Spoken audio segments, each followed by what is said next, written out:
My guest tonight has written 3 best-selling books, and his TED Talk on inspiring leadership is one of the most watched of all time.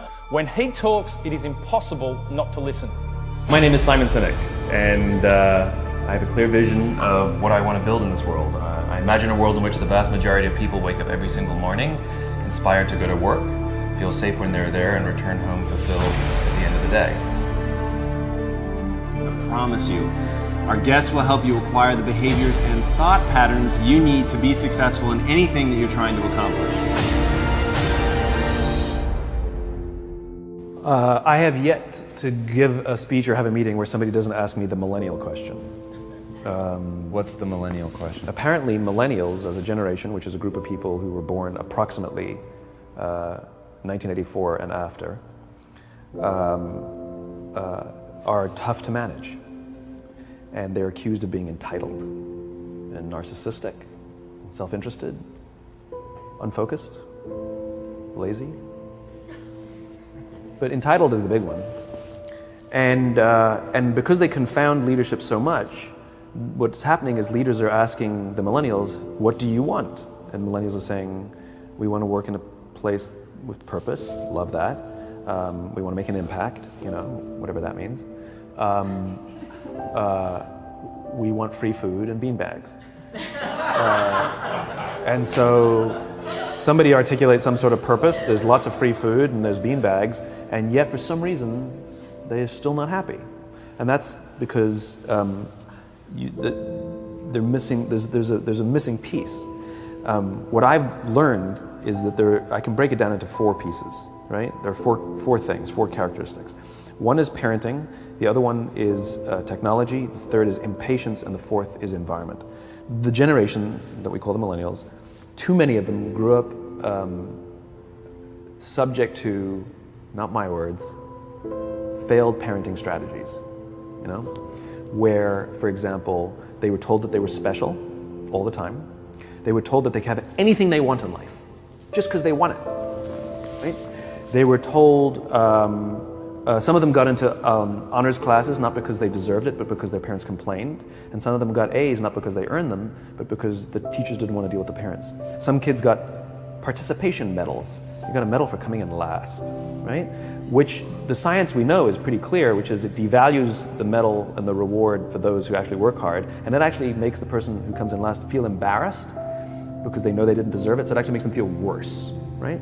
So you take this group of people and they graduate school and they get a job, and they're thrust into the real world, and in an instant they find out they're not special, their moms can't get them a promotion, that you get nothing for coming in last, and by the way, you can't just have it because you want it, right? And in an instant, their entire self-image is shattered. And so you have an entire generation that's growing up with lower self-esteem than previous generations.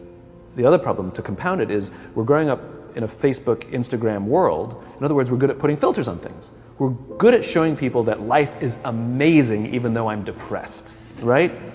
And so everybody sounds tough, and everybody sounds like they got it all figured out. And the reality is there's very little toughness, and most people don't have it figured out. And so when the more senior people say, well, what should we do? They sound like, this is what you got to do.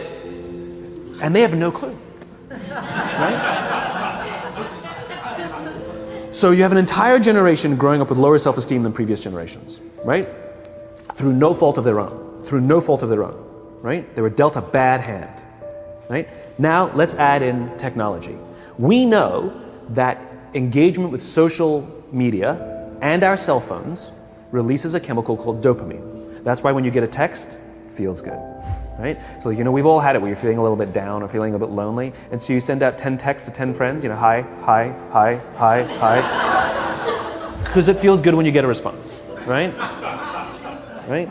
It's why we count the likes, it's why we go back 10 times to see if my Instagram is growing slower, did I do something wrong? Do they not like me anymore, right?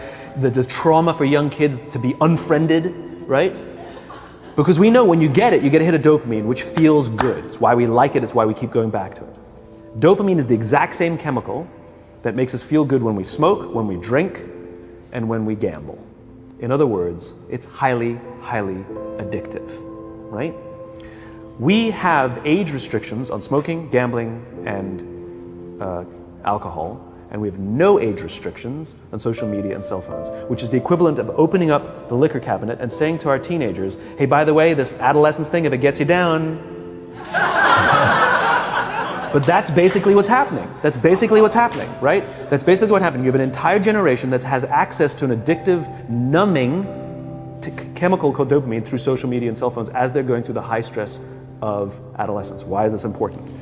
Almost every alcoholic discovered alcohol when they were teenagers. When we're very, very young, the only approval we need is the approval of our parents. And as we go through adolescence, we make this transition where we now need the approval of our peers.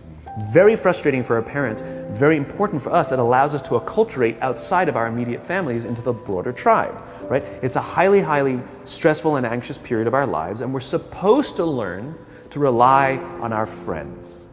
Some people, quite by accident, discover alcohol and numbing effects of dopamine to help them cope with the stresses and anxieties of adolescence. Unfortunately, that becomes hardwired.